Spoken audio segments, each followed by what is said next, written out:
Good afternoon, everybody. Welcome to this very special edition of Tigers Explore. My name is Noa and I'm a senior strategist and visioner in Talent Garden, and I'm coming to you live from our beautiful campus in Milan. So Milan Isola is where we are this afternoon. And this afternoon, we're going to start with this very special session talking about the theme of the day, which is, of course, March 8th, which is Women's Day. And we're going to take a little bit of a different view on this special day, talking about how we can navigate our own career path in tech. And this is the agenda of today's event. So we will be joined in a moment by our very special speaker, who will give us a little bit of her learnings and her experience, also from interviewing other female leaders around the world, so we can understand a little bit about the Danish ecosystem, but a little bit also about how we see the global overview. Then Alexandra and I are going to have a little bit of a chat between us, so kind of like sharing notes and giving a little bit of our input back to the community. And of course, this session will end like every other session that we do with the Q&A with you, with our audience. Feel free throughout the session to send your comments. We are live on LinkedIn, YouTube, and Facebook, so feel free to write your questions in the comments, and we will address them throughout the session, but also in the dedicated Q&A session. And I'm going to now, I'm very happy to introduce our guest today. So our guest is Alexandra Chuvotero, who's originally from Romania, but she actually moved to Denmark 5 years ago for studies and kind of stayed in Denmark since then. She built a thought leadership profile in the startup ecosystem, focusing on business and product development, and has been nominated not once, but twice for the Women in Tech Awards in 2018 and 2020, joining a very prestigious list of very interesting female tech profiles, such as the CEO of Microsoft and many other co-founders from Denmark. And this kind of motivated Alexandra to share her advice and kind of her career development across different channels. And she uses a multitude of events to inspire women, and we're looking forward to being inspired also today. She started her own podcast where she gets to interview leaders and role models from all over the world about their careers, asking them sometimes also tough questions, which is something that we're going to touch upon also today, but ask for advice. And I think this is one of the most interesting sides of what we do today, because we want to inspire, we want to give advice, but we also want to be asked for advice from others. So Alexandra, thank you so much for joining us this afternoon. We're very happy to have you with us, and the floor is yours. So go ahead, Alexandra. Thank you so much, Noah, and a special thank you to the Talent Garden community. I have been humbled and really honored to be invited to speak at this event. It's a very important day for women because it's International Women's Day, and we must discuss some topics that maybe are not always easy to discuss and make some people uncomfortable. But I hope that we will open the floor to just be honest with what is our context and what can we do together. I prepared a short presentation about lessons from my career path. But I want to start with an exercise for all of you joining, and I wanted to invite everybody joining today to share if you resonate with my messages, to share if you resonate with the examples that I'm sharing, and share if you have any other lessons that we should all learn from. Without further ado, today we will talk about navigating a career path in tech. As Noah mentioned, I live now in Denmark, and I have been living here for the last 5 years, where I built my career. And I've started FemLead podcast to share role models, female role models, and their career paths. I think I want to start by showcasing the importance of female role models and how do you see your life, because I feel that sometimes we maybe forget what guides us, and maybe we don't think that strategically on our aspirations and how to get there. Because the expectation of life is that it's a linear path and you go from A to B and it's a straight line. Especially when you graduate, or especially if you start a role, you think that a linear transition will happen every few years. And then reality hits and you realize that where a career path is quite complicated. And depending on your context, depending on your setup, depending on, the culture that you're in, the challenges that you have to face, it can look very different than some of your peers. So I wanted to just tell everybody from the beginning that it's okay if you think that your path is maybe different or harder or not what you expected. We are all faced with this, and it's okay to feel what we feel. So to move on from that feeling of it needs to be perfect, I want to share that for me, it was not an easy path. And it's even today, of course, I have a lot of challenges that I need to overcome. But I learned some things along the way that I think helped me build resilience. And I wanted to continue by sharing with you an exercise that I thought would really make sense for today's occasion, determining your North Star. Northstar is a topic that I've known about from growth marketing.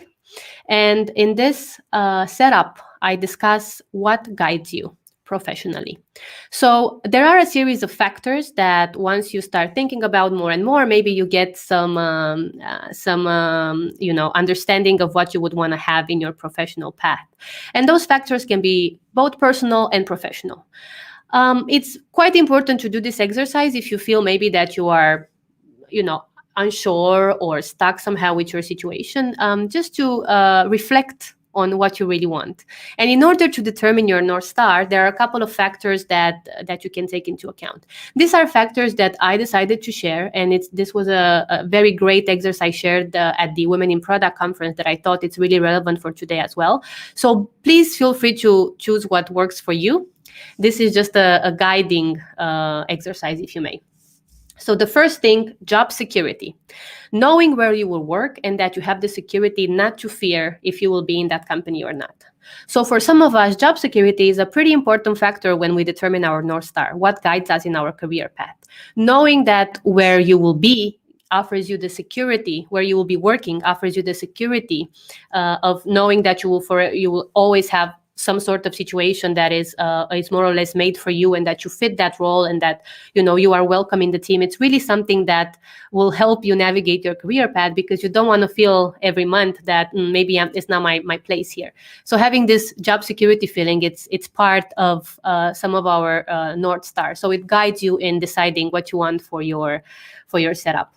Then the next one is self-realization. Doing the things that you really want to do, that is something that resonates with you.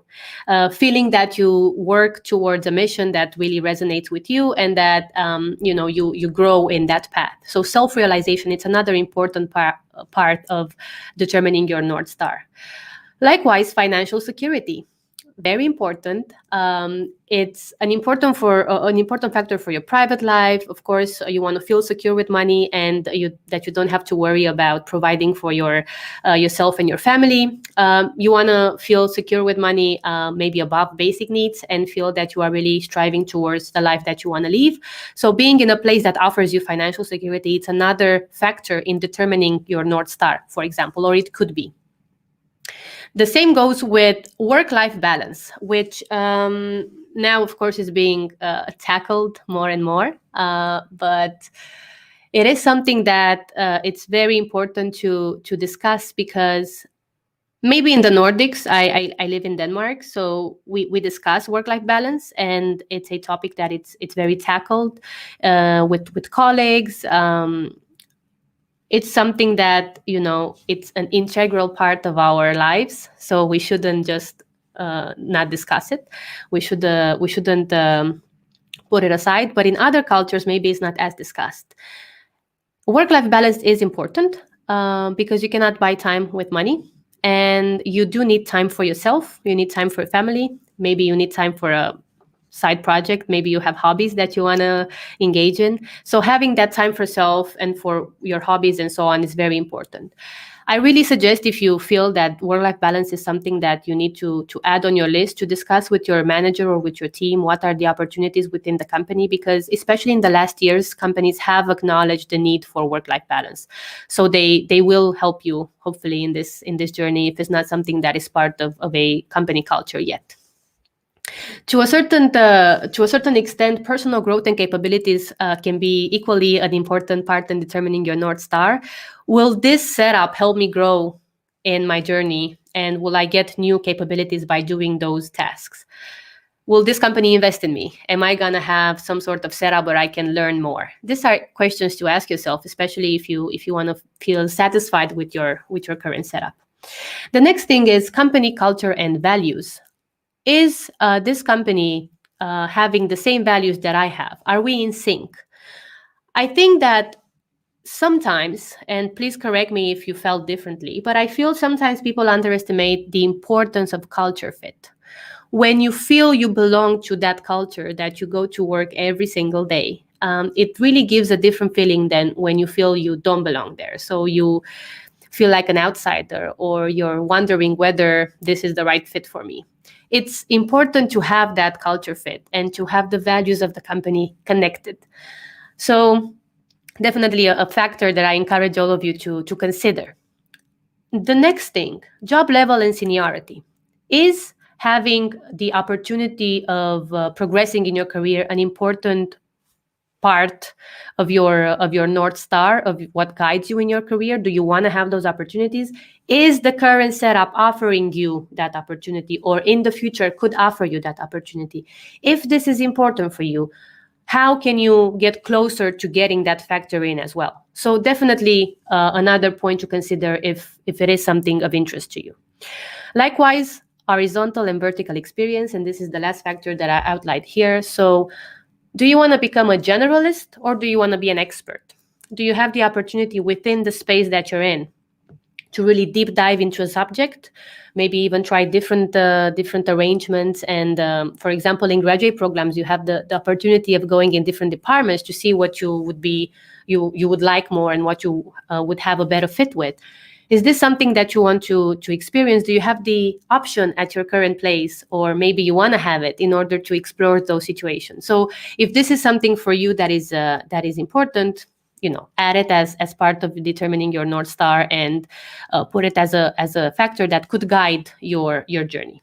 Then the next thing would be to add a point as an exercise where you are at. So this black dot, where do you think that, in sync with all of the factors that could represent your North Star, where are you now? Then let's say that not all of them are even with dots. So this is, of course, it can also be for the future, something that maybe you don't have, so you want to have in the future. You can then map out by putting another color dot, for example, of where you want to be in the future. This is a personal exercise, so I'm not saying that you should,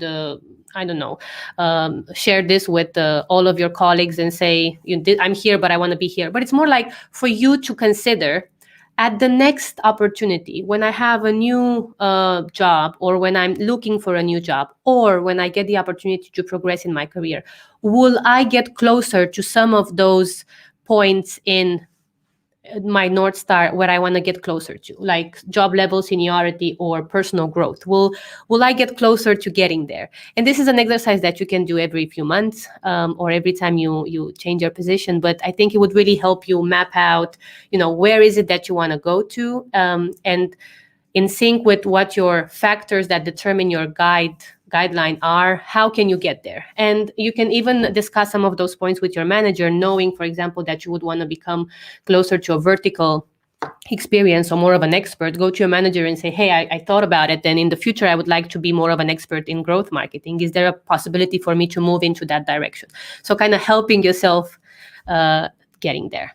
I really hope this was a useful exercise. I thought it was a brilliant way of sharing, what is it that you consider your career North Star to be. So definitely take this as an exercise that you can use every time you need to reflect on your path. Now, the next thing is lessons from my career path. And as I've shared in the beginning, this is a personal journey, and it's based on my career in Denmark as an expat. So I would be very curious if you want to also share some of your learnings to share to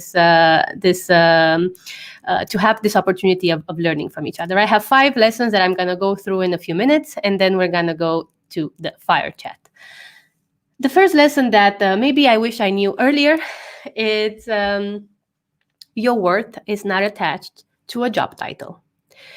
How many times have you thought like this? My values is tied to a sliding salary scale. If I'm paid, the more I'm paid, the more I'm worth. If I'm paid more, I must be worth more. The more I'm promoted, the more I feel appreciated. I think this creates a problem because linking self-worth to a job can be a dangerous game. Considering the times we're living, if you have been through a situation where you lost your job, or where you fear for your job, or where you are maybe not as satisfied with the situation that you're in, you would not only feel at ease on that situation, but your whole sense of self would be thrown off. So as a reminder, you are enough and your worth is not attached to a job title. An exercise you can do is to, from time to time, list points of gratefulness and 3 of your strengths. You can make this exercise every month if you need this reminder. 3 points of gratefulness and 3 of your strengths to remind yourself of, what are some of those things that really, those skills and those things that really make you a great professional, no matter of your job title or your situation right now. Another thing that is important is the mindset. How do you see yourself? How do you speak to yourself? Those are important conversations to have, and realize that you choose your sense of self. It's an internal decision, not an external one. So self-worth is definitely a subject that I wish I discussed with a life coach earlier in my career. I think oftentimes we attach this personal worth equals a title. And of course, it makes sense if you think about the effort and energy that you put into school, internships, interview, getting a job, and so on. But in the long run, what matters is really if you've enjoyed your experience. And one of my podcast guests, Anya Monrad, a senior vice president at Dell here in Denmark, she was just really straightforward, and she said, it's just a job. If you don't have this one, you might have another one. So be very careful how you identify yourself with that job, so you don't become one with it. It's definitely a reminder that it's okay to be, motivated by a mission. So you can ask yourself, what is the mission that I want to work towards? And then it will make this differentiation will really make a big difference for your satisfaction in life, I think. Tell me if this resonates with you. I would be very curious to know your opinion. The second thing, set your own pace. It's never too late or too early. Boy, if I knew this, I think I would have been maybe less in a rush to do everything in a year, because I read somewhere in an article that some 19-year-old CEO made, I don't know what invention. I was thinking, what am I wasting my time on? I think oftentimes in our career path, we feel that we are not there yet and that we should have been. I have been given the responsibility of being a team manager at 23 years old. I had 11 student workers in my team, and I was responsible with 2 of my colleagues I was responsible for around a team of 35 people in our department. And that's a lot of responsibility. And even if we are discussing a part-time job in the beginning, that they then became also a full-time job, after a while, I started asking myself, is this enough? Shouldn't I been doing something else? So I put this pressure on myself that something had to change after a year or 2, because I couldn't do this forever. Now, I'm not saying that you shouldn't progress, but I'm also saying that you should not set the pace based on somebody else's expectation, but on what you want and can do. It's never too late. It's never too early. I am a person that planned, I like to think about my career, and I've been thinking about my career ever since I started working in a full-time context. And I was told that I'm in a rush.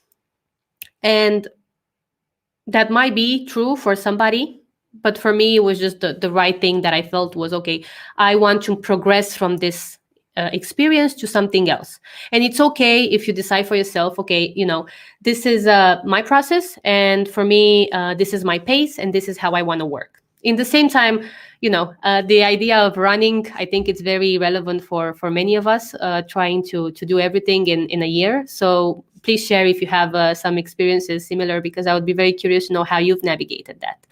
I think it's important to have different experiences and different learnings to help you understand what you really want to do. And to link with one of my podcast guests, Antisa Jensen, who's an emotional intelligence coach, she said something that really resonated with me.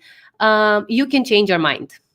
So if you've made a plan and then you decide that maybe this is not the right plan for me, then you can change your mind, and then you can decide to start over. You can decide to change the trajectory of your plan. You can decide to give yourself some time to reflect. Just set your own pace and do the things that you need to do in order to be happy with the decisions that you take. Another thing that, somewhere on the internet, this might sound different, but I really thought about it in this context. Don't compare your chapter 1 with someone else's chapter 10. And no matter how you find it on the internet, I think the point here is that, you found your passion, but the way you approach it is very important for your own satisfaction, because if you are in the first years of your career, or in the first month at a new job, even if you've worked in that field for a while, if you compare your results with someone else's results that have worked in that complete, setup, for a similar setup or maybe a different setup, but with other resources, if you compare it directly, then it will always feel different.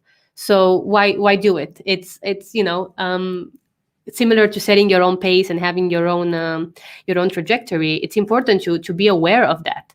And a point that I wanted to make here, that Brittany Arthur, a podcast guest on design thinking, that has lived abroad and has now an agency in Japan, she talks about a concept called linear versus non-linear path. And thinking here in the career space, I showed you how the expectation looks of like a career path, and then how in reality it looks very different. Now, the more you move away from a linear life that is, correlated to something that society thinks this is the way things progress, the more you move away from that, the more complicated it will actually be. So what I mean by this is that if you live abroad, so you are already an outsider because you've moved to a new country.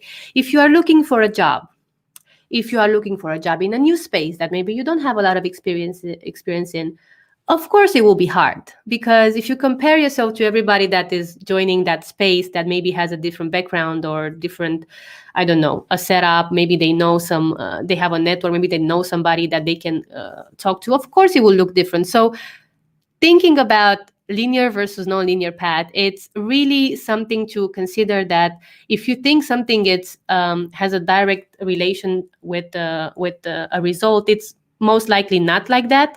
The more you go further away from what that expectation looks like, the more you will see it's really complicated. So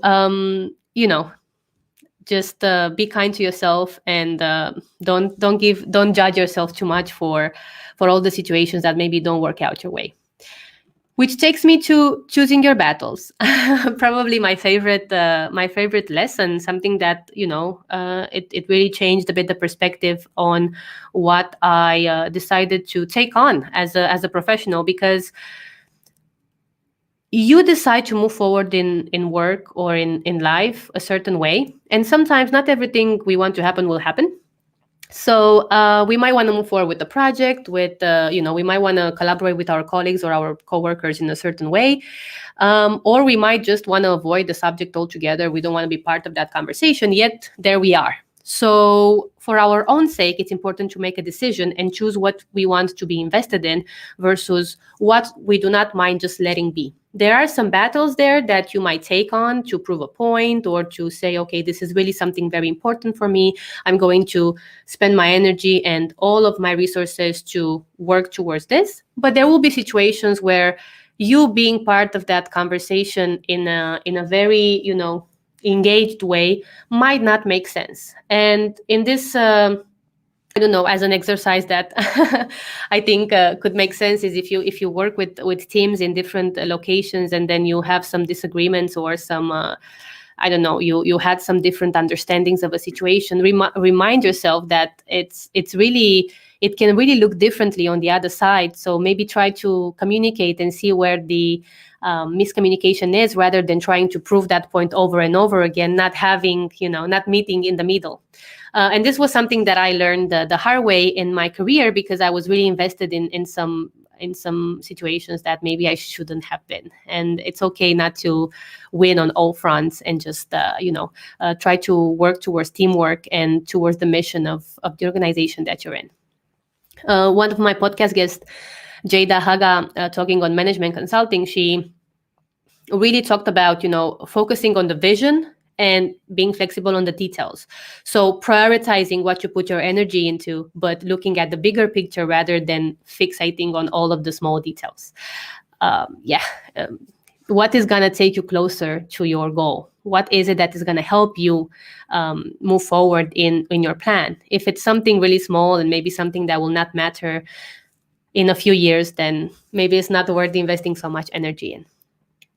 And lastly, taking responsibility for your life. I thought a few minutes or more on how to frame this learning, because I think I got to this realization quite recent as well. I think that oftentimes we give our power away. Let me say that again. Oftentimes we give away our power. We think that everything happens outside of us, when in reality we decide how we react to a situation. So when I take decision, I consider what is under my control, and I am aware of the fact that I might not be able to influence the other party as well, and that is fair. I take responsibility for what I can do, and I don't overwork myself trying to control a setup that is clearly not in my control. I think this works both in a private setup and in a professional setup. So once you've decided to take responsibility for your situation and not let it affect you, then you will see that things will work out in your favor.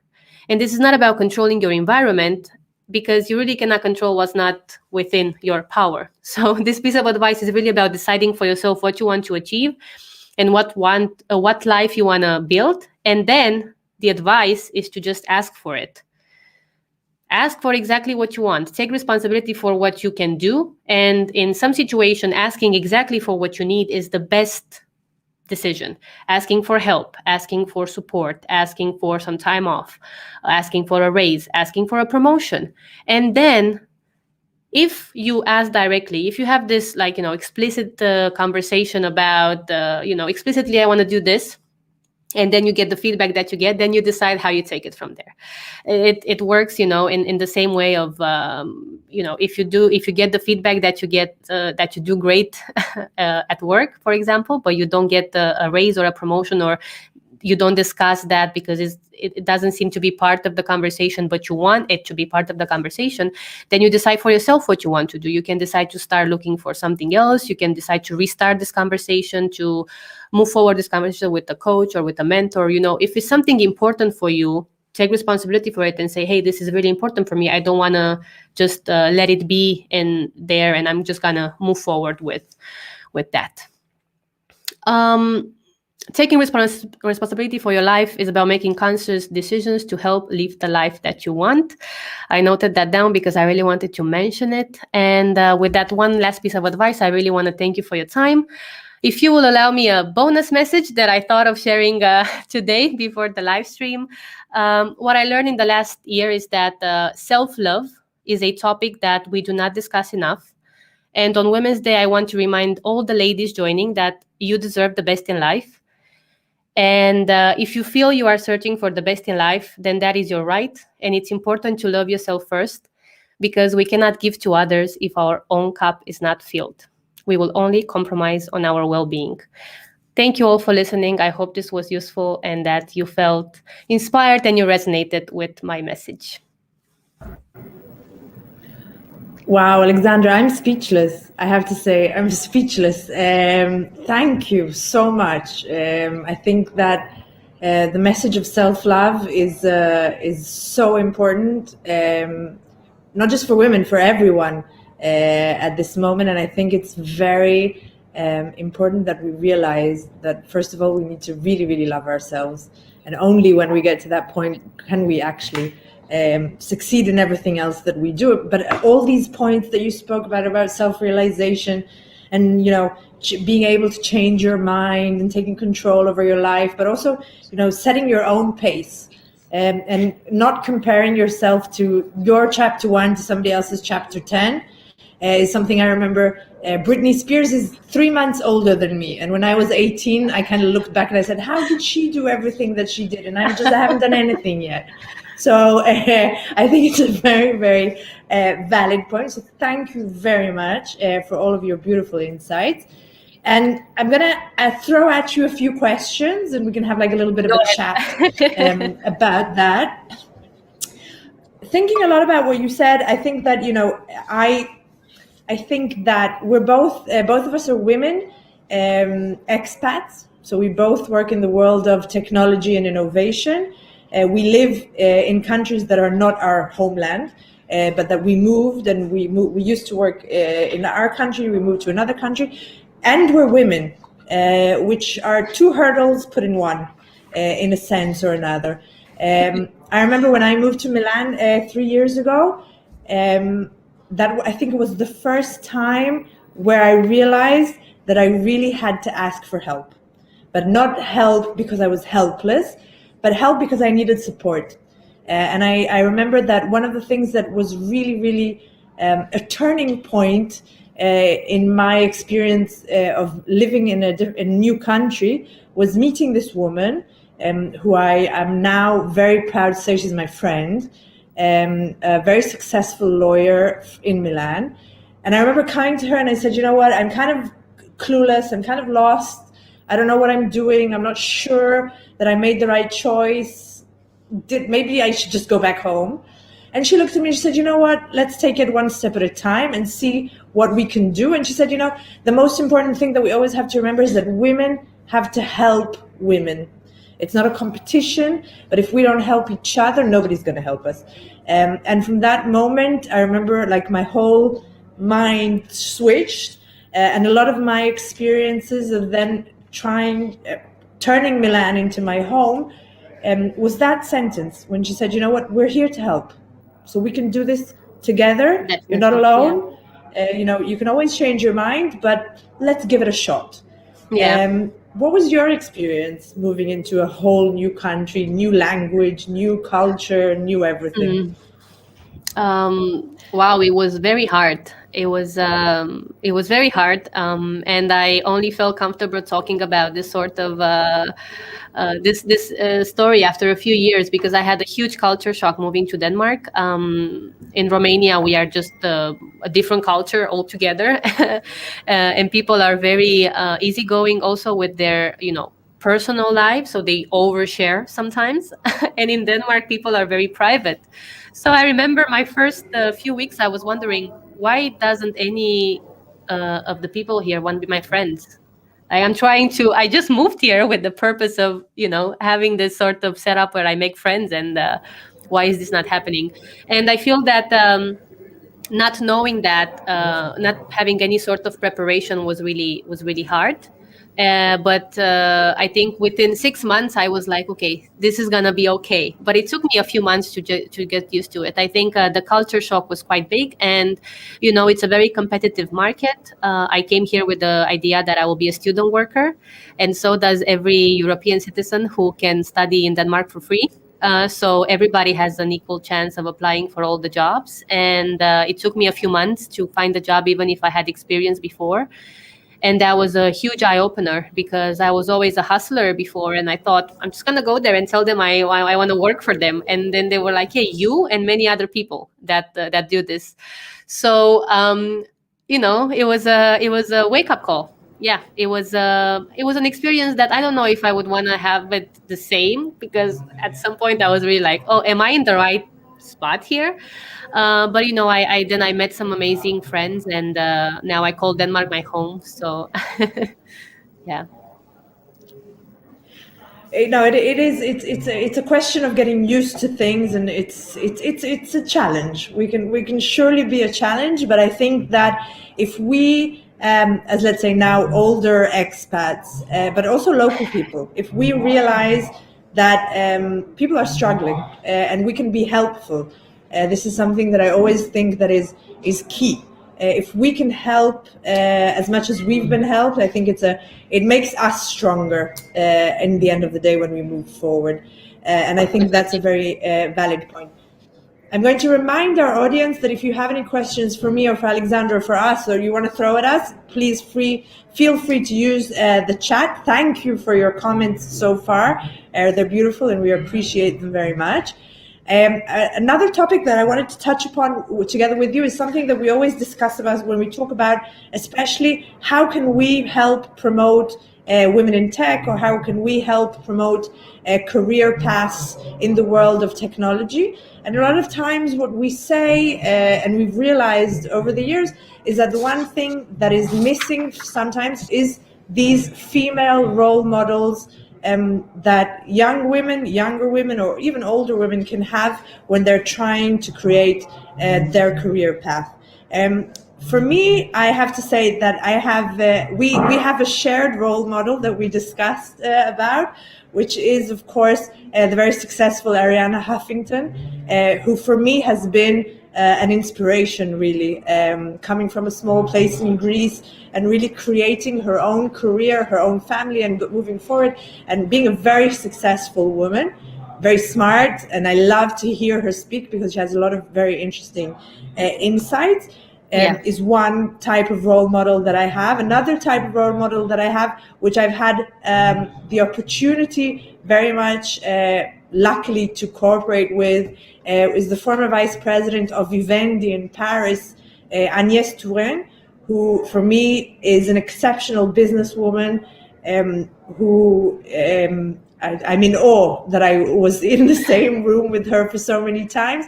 And she really kind of brought the business of gaming with World of Warcraft and everything that goes around in that kind of area and technology, which was something very, very unique because nobody thought about women promoting gaming. But on the other hand, my personal also role model is something that a woman that not necessarily in technology, but I always look also at Tina Turner and I say, wow, this woman had such a hard life. And yet she really took control of her life. Like you said, she decided what she wanted to do. She loved herself. And for the love of her own self, she was able to be such a success. Who do you see as role models? I know it's kind of like it's a very big question. But I think it's important for us to kind of like identify these women that we can, that can shed some of their light on our lives as well. Well, Ariana Huffington for sure, and my friends will laugh if they are now in this live stream because they know I'm a huge Beyonce fan, and I'm not just a fan of her music, but also of how she is a businesswoman, having her own production company, and being her own manager. Basically, it's an inspiring story for me, I feel. And Michelle Obama, it's definitely one of my role models. I look up to her and I follow everything she posts, and I always like, oh, I wonder what is this new initiative about. And then you have the role models around you, and I want to share that all of the people that I invited on the podcast were role models that I was personally interested in knowing more about, because I started a podcast from my own curiosity of just understanding how you make it, and this idea of being successful, because success is a very personal decision. What is success to you might not be the same definition for me. So that's why I was interested to know, what did you do to get to this point? Are you satisfied with what you have right now? And if you were to change something, would you do it differently? And it's really interesting to hear that even though I interview female role models from a new field of work every time I have an interview, I don't repeat the fields of work. in order to get more feedback on different career paths. But the learnings and advice that they share are very similar, and they are about the idea of taking it easy, not putting pressure on yourself, because many women put pressure on themselves that they need to be perfect at everything they do. And then if you get to a certain point, then what do you do from there? Because that's the peak. Nobody else did it. So what should I do right now? And then you start having this self-doubt of, should I continue? Should I not continue? And I really wanted to hear from those female role models, what was their journey. And I must say that I'm very inspired by the fact that I can go in my immediate network in Denmark and ask for help, and I get feedback. I am very engaged with the women in product community as a product manager, and I have a few role models such as Deepa and others that every time I contact them, they are there to help me, and I feel that can this be any better? Because it's just such a nice community that we've built just by wanting to build a community together. And yeah, everybody that I interview and everybody that I interact with becomes a role model. I have become my I think I don't know if you are the most recent, because I interviewed a new person for my podcast, and I was like, oh, another person that I really admire. So you are definitely on my recent list of role models, because you've also had an extraordinary career. And then you've also been, in the venture space, and it's just amazing to hear all of those different experiences that led to where you are now. So it's just really inspiring. I'm blushing now, but thank you. Thank you very much. When we talk about role models, we also talk about mentors a lot. And I have to say that when we talk about mentors, I'm going to say something that could be a bit of a provocation, but you know me, I like to do that. I also think that a lot of the times, looking at my personal mentors, throughout my career, as you mentioned, I worked for 10 years in venture. I came from a very non-financial background.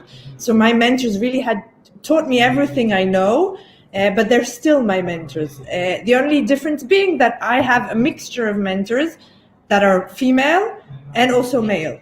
So it's not kind of like saying, I am who I am only because women helped me. No, I'm also who I am because I had a lot of very, very successful men who helped me in the process of doing what I'm doing. And I remember the founder of the fund that I used to work with, which was Jerusalem Venture Partners, and the founder, Erel Margalit, was once asked, why do you have so many women in your team?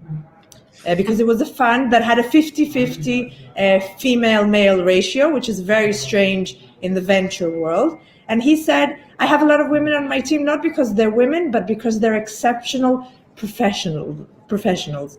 And this is something that I always said, you have to be a very strong man in order to be able to say, it's not about women and it's not about men, it's about professionals. And for me, that was very important, kind of like I was very young and important. It was important for me to hear. But also I allowed myself to look at other women in venture. Fiona Dalmon is an exceptional Israeli venture capitalist that I think taught me almost everything I know, but also other people around me. It was a question of saying to myself, I need to learn, and I have a lot to learn. So I'm going to learn as much as I can, absorb as much as I can from the people around me. And that was also a question I was asked very often is, what made you go into venture? So I always said, it wasn't my lifelong dream to be working in venture capital. I kind of stumbled upon it. But then I took control over my life and I said, this is very interesting. This is something I like. Let me absorb as much as I can for the role that I'm doing now, but also for the future of what I need to be doing moving forward. How do you see this kind of male, female mentors, knowledge sharing and all of this kind of area? It's a very, very important point that we should make, that when you talk about women empowerment, you don't talk about women should now be the only ones that matter and then men should just step aside. I think, I even had this debate with myself. How should I name my podcast? Because it's about female role models, but then would it sound too female ish? And then I was like, come on, my mission is to empower women. So I'm going to just call it FemLead because I just like that name. But I really thought about, what should I say? So that is not. And I think sometimes we get into these conversations of like, oh, but what if it sounds too much like this? And my advice is always to like look for champions of your mission, because there are champions of your mission everywhere. I've always been blessed or just in the right setup, even though I do believe you attract what you are. So I really want to open-minded people that think that believe in equality. My first mentor, Andrei Costescu, from a startup in Bucharest, was the man that basically sparkled this idea in me of working in a startup. And I did, like you said, I didn't think about startups as something that I can do because I study PR. So I was like, one day I'll end up writing a press release or something. But then I worked in a tech startup and I was like, oh, I'm really good at sales and I'm really good at processes. So business development is something that I'm interested in. I applied for a master's in entrepreneurship at Copenhagen Business School. I got in and then I continued thinking that innovation comes from small agile teams that work together for this purpose. So now this is what I do and I really enjoy it. I have promoters of female leaders in Nova Resume, all of my colleagues. I have promoters in my personal life, and I feel that we need to consider that this is not a male versus female issue. This is a universal issue that equality and gender equality creates innovation. It represents everybody, and we should have everybody at the table because we're not serving only half of the population. Basically, it's just some of the thoughts that I have on that. Thanks so much. I'm looking at a little bit of the comments that were coming through, and actually the next question that I wanted to ask you kind of relates to a question that our friend Greta asked us, and she said, did you face any challenge in your working life only for the fact of being a woman? Sometimes women need to work harder than their male peers in order to earn recognition or praise. So taking a little bit about what Greta is asking, and asking you as well, I come from a very, very masculine environment, which is Israel, very, very military. My first career step was in the army in a very, very male-oriented area. Then in venture, again, very, very male.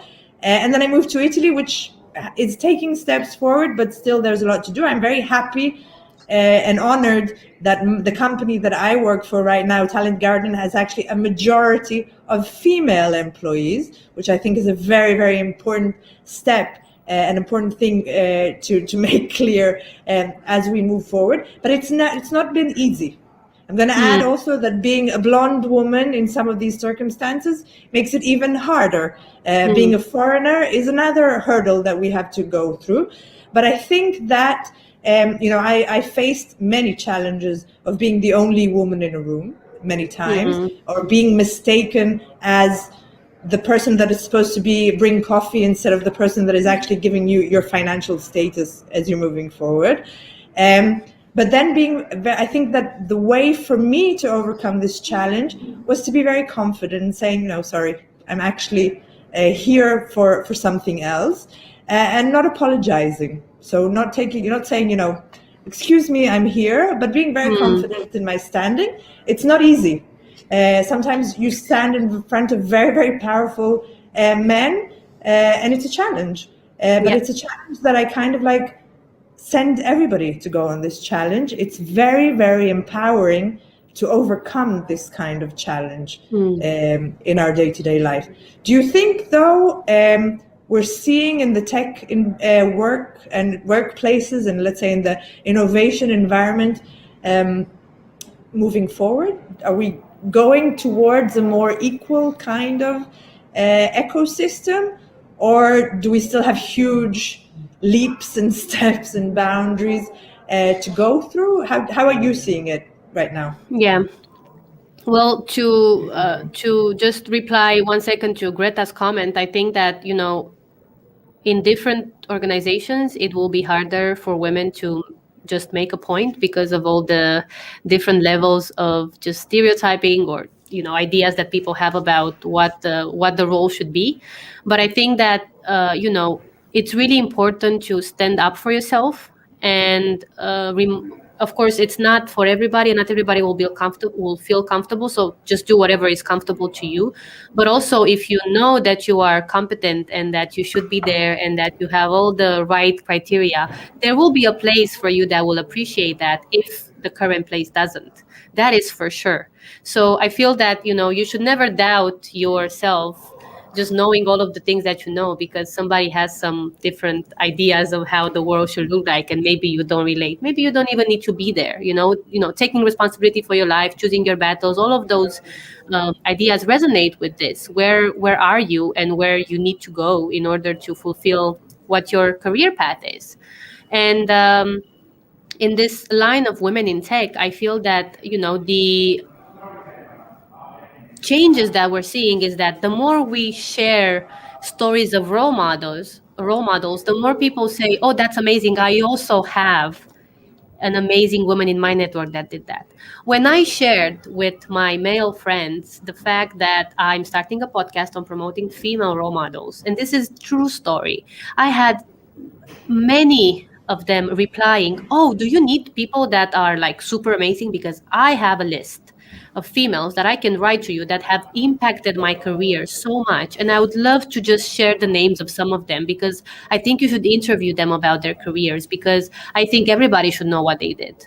And this is the sort of feedback that I'm talking about. When you share what you think, when you stand up for what your values are and for what you believe, you really attract that sort of reaction from people that respect what you believe and what you strive forward, and then they try to help you.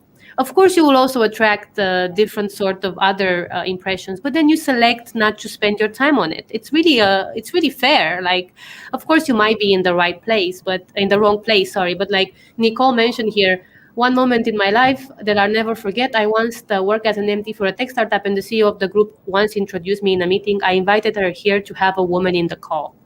Of course, she said, "I'm sure," she replied, I'm sure I'm not here because of my gender, but because I'm competent." And then she's not working for that company anymore. Obviously, like, how can you, like, of course, No, there might be the situations. it's like a few years ago, I decided to take a stand, let's say, and regardless to if it was going to hurt my career or promote my career, of saying, I'm not going to speak at conferences if I'm being invited to be the woman. I want to be invited as the professional that I am. And if it's not an easy choice, because you have to you have to be aware that some people are going to say, you know what, don't come. But it's a decision you have to make. And then it's controlling really your career path and where you're going. We have a few minutes left, so I want to do a very quick ping pong. This is a questionnaire inspired by Bernard Pivot, who created a very quick questionnaire of questions, random questions that he used to ask his interviews. And I've created my Noa Segre à la Bernard Pivot. So I'm going to ask you 5 very quick questions. If you could just answer me in a short sentence. The first question is, if you could live anywhere in the world, where would it be and why? I'm going to say Australia, because it's a warm country. And this is just, I don't know where else, because everywhere in Europe it's just amazing, but the reality of Denmark is that it is cold and gloomy sometimes. So okay. The second question would be, if you could choose any other profession other than yours, what would it be? I would be a psychologist or a therapist. Excellent. Which profession would you never want to have? I thought about it, and I really don't know. Nothing came to mind that it's. Okay. Did you think about it? Do you have a reply for that? Maybe I can get inspired from what you thought. No offense to anybody in the audience, but really no offense. I have the highest appreciation. I would never want to be an accountant. I'm very bad with numbers. It's not my thing. It's just not my thing. But I have the highest appreciation to those who are accountants, in the audience. Which piece of advice would you give your 15-year-old self? I would tell my 15-year-old self to do exactly what I feel it's best for me, because it will make me the happiest. And what would you like to tell your 85-year-old self? I want to tell my 85-year-old self that I did all I could do. I'm happy with the decisions that I took because I did not compromise on my values. Excellent. Super. Thank you so much for playing my game. It was really fun, and I'm also happy that you got to share, some of your setups that you've had, because I feel that listeners can really hear from your story a lot of advice and learnings from how to navigate the career path. And it's not simple. I'm telling it's not easy, but it's possible. And this is, I think, the main message is to say, and this is something I would want to tell my 15-year-old self, but also my imaginary children and neighbors and everyone, of saying, we should, as a society, men, women, all over the world, tell our girls that they can be whatever they want to be in the world, and nothing should stop them, nothing should take them back, and they could be anything they want, anything they desire, anything they feel they can do. This is what we should be telling the girls. So this is something that I also, when men ask me what should we do, this is exactly this. Be the fathers, the brothers, the bosses, the cousins, the neighbors that say this to our children. I think this is the future of a better world. We have a couple of minutes, and I have a question that I wanted to ask you that I see here from River, who's asking regarding preconceived notions about women in the workspace. What are your preferred references or studies you suggest for us to read? And what I'm going to say actually is listen to Alexandra's podcast. It's also very important as this kind of reference, but go ahead, Alexandra. Definitely. So when we talk about references of what you should read on this topic of how women are perceived at the workplace or what their situations are, I would ask everybody that wants to ask their female friends if they've ever been in a situation where they personally have felt discouraged or discriminated or in any way uneasy with their situation at work. And I can guarantee you that somebody will say, yes, I have been very uncomfortable. And it's not something that I can tell you that a McKinsey study did, but I'm sure that if you ask your group of friends, you will see just some situations that you just are not aware of. But on that note, we have on the Nova Resume blog a Women in the Workplace study that we've done based on a LinkedIn report and Harvard Business Review report. And also there are yearly reports on women in the workplace, women in STEM. They're shared by McKinsey, they're shared by BCG. So this is, some of them are for the US market, some of them are for the UK market. You have Women in STEM as an organization that just focuses on that. A couple of other examples, are Women in Tech as organizations that do studies locally. So we have a Women in Tech DK organization, and they're all around the world. And since you've mentioned my podcast, I also want to share that some of the questions I ask are about the challenges that you had to overcome, and it's not always about gender. So that's the point with the podcast, is not to showcase that everything happens because of gender. It's just your career path. So I think that just by listening to somebody else's experience, you can understand and maybe just realize, is there a difference of how this happened to me? And just draw your own conclusions as well, because you will not hear it all the time directly, oh, this happened because I was a woman. And it shouldn't be like that, because it's not always true. It's for sure, this is not the message that I want to share, that everything happens because we're women. But it's just important to understand that there are some differences in sometimes on how we are perceived or on the opportunities we get. And the more we talk about it, the more we can go towards a way that meets in the middle and everybody's happy, and we build a very inclusive workplace. Definitely. So thank you, Alexandra. Thank you so much for joining us this afternoon. It's been my pleasure, as always, to talk to you, and I look forward to continuing this dialogue. We, of course, can't wait to host you here in Milan when you come. Thank you again. Thank you for your time. Thank you for your insights. It's been extremely inspiring. So have a wonderful rest of your day. Thank you. Thank you, everyone. Thanks a lot. And just before we close, we wanted to share with you just the upcoming events that we have here in Talent Garden. So for our Italian audience, we'll be having another edition of Women in Tech on March 18th, which will be a discussion that will involve Talent Garden, SheTech, and tech refugees, which is a very interesting topic. And of course, we have open across Europe online innovation courses that give you different trainings and different programs designed to meet the needs of the new job market. For our members, so Talent Garden members across Europe, we of course have a new edition of Tag Teaches workshops that are coming your way, free spots that are coming up in the next topic that is going to be very soon, which is around prototyping and data management, which will be held by one of the Talent Garden experts.